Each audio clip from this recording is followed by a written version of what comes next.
ब्रह्ममुरारिसुराचितलिङ्गं निर्मलभासितशोभितलिङ्गं जन्मज दुःखविनाशकलिङ्गं तत्प्रणमामि सदा शिवलिङ्गम्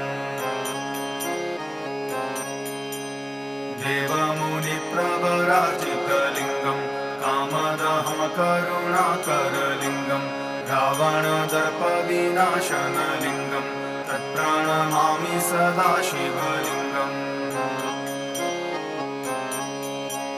सर्वसुगन्धिसुलेपितलिङ्गं बुद्धिविवर्धनकारणलिङ्गं सिद्धसुरासुरवन्दितलिङ्गं तत्प्रणमामि सदा शिवलिङ्गम् कनकमहामणिभूषितलिङ्गं फणिपतिवेष्टितशोभितलिङ्गं